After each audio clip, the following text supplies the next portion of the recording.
शेर अफजल मरवत साहब थे, ये कल आए थे इलेक्ट्रॉनिक मीडिया पर। निजी चैनलों की जीनत वैसे भी वो बहुत बनते हैं, आपको पता है कि उनका अंदाज गुफ्तगू बड़ा खराक किस्म का है और पाकिस्तान में उसको बड़ा लाइक किया जाता है जो भी इस तरह का अंदाज गुफ्तगू अपनाता है, क्योंकि इंटेलेक्चुअल्स की ना तो ये सोसाइटी और ना उन्हें कोई सुनता है। तो यहाँ पर तो चलती है भोंगी, जो सीधी बात है, तो भोंगी शोंगी अच्छी मार देते हैं, बड़ शड़ अच्छी निकलती है उनसे, तो इसलिए उनको काफी ज्यादा उनकी फैन फॉलोइंग जो है वो बहुत जल्दी बहुत ज्यादा फेमस हुए। तो उन पर तब से पीटीआई के लोग भी ये इल्जाम लगाते रहे जी कि ये बंदा एजेंसियों का बंदा है, इसलिए इसको कोई हाथ नहीं रखता, ये जनाब बदमाशी करते हैं और इनको कोई पूछने वाला नहीं है। कभी इनके जो सिक्योरिटी गार्ड होते हैं वो पुलिस पे फायरिंग कर देते हैं, पुलिस इनसे जनाब पीछे हट जाती है।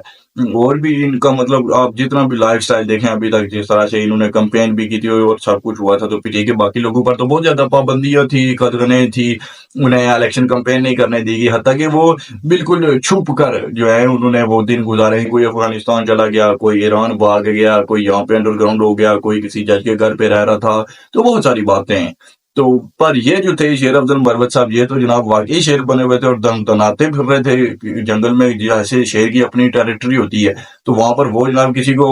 आंख नहीं झपकने देता। तो वही बात थी, शेर अफजल साहब भी इसी तरह से केपीके में घूम रहे थे, उल्टा वो तो अपनी टेरिटरी से बाहर आकर भी पूरे पाकिस्तान में घूम रहे थे। तो वहां से फिर पीटीआई के लोग भी ये तासुर दे रहे थे जी कि जो फिर बाकी टेरिटरी का मालिक है, जो बादशाह है, ये उसकी मर्जी से, उसकी इजाजत से यहाँ पे घूम रहे हैं, दनाते फिर रहे हैं, वरना तो ऐसा मुमकिन नहीं है। लेकिन है जी, वो तो पीटीआई के अंदर जंग बहुत अरसे से है, उनके दो ग्रुप बने हुए हैं, जैसे नून लीग के अंदर दो ग्रुप हैं, एक एंटी एस्टेब्लिशमेंट है, एक प्रो एस्टेब्लिशमेंट है। तो पीटीआई के अंदर भी ये बात तो है, चलती रहती ही है। लेकिन जो असली बात है वो ये है कि शेर अफजल मरवत साहब ने जो बात यहाँ पर की है ना, चाहे वो एजेंसियों के आदमी हो या ना हो, लेकिन बात उनकी 100% जो है वो अच्छी बात है, उनकी करेक्ट बात उन्होंने की है। उन्होंने कहा है कि इन जजेस को जब ये थ्रेट्स दे रहे थे, जब ये फौजी इनको डरा धमका रहे थे, तो तब जनाब इन्होंने तौहीन अदालत के नोटिस जारी क्यों नहीं किए। और वाकयातन बहुत ही ये बामानी बात है कि जनाब अगर आपको फौजी तंग कर रहे हैं, आपके फैसलों में इंटरफेयर करते हैं, वो कहते हैं जी कि वे इमरान नियाजी को जेल में डाल दो और फलाओं को निकाल दो, अगर इस तरह की बातें होती हैं, जो जजेस का तो यही क्लेम है ना कि जो एजेंसियों के लोग हैं वो जनाब इंटरफेयर कर रहे होते हैं हमारी अदालतों के अंदर आकर। तो अगर जब वैसा हो रहा था, जब कोई करनैल, कोई जर्नैल, कोई मेजर, कोई शिपट्टा, कोई बंदा जनाब जब आपके पास गया था, उसने कहा जी कि वो चल इमरान नियाजी को 10 साल अंदर कर दे,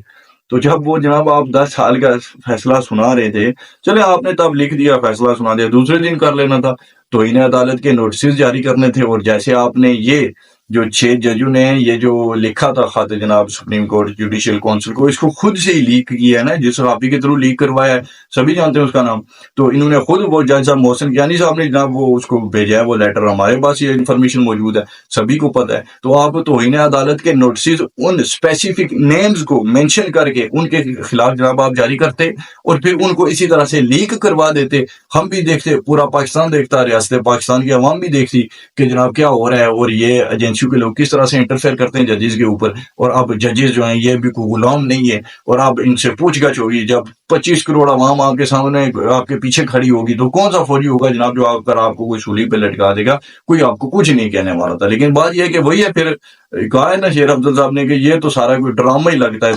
तो भी ड्रामा ही है फिर सारा। वही बात है, कोई अमली काम करना था तो ये किस तरह की हरकतें जो आपने की है कि सुप्रीम कोर्ट जुडिशियल काउंसिल को खाते लिखना और साथ ही उसको लीक करवा देना। ये तो एक उसी तरह से है कि इन्होंने एक कंपेन करने के लिए पीटीआई को सड़कों पर निकलने के लिए एक मौका दिया, एक बहाना दिया, और पीटीआई इस वक्त यही तासुर दे रही है कि अगर उनसे रवाबित न किए गए तो वो अगले महीनों में सड़कों पर निकलेंगे और वो इसी चीज को बेस बनाएंगे और चीफ ऑफ आर्मी स्टाफ और चीफ जस्टिस के खिलाफ कंपेन चलाएंगे। लेकिन पहले भी बहुत सारे प्लान्स बने थे, कौन सा कामयाब हो गया था, जो कोई अब हो जाएगा। है जी, अभी तक के लिए इतने, सब्सक्राइब जरूर कीजिएगा। मिलते हैं अगली वीडियो में, वहां से।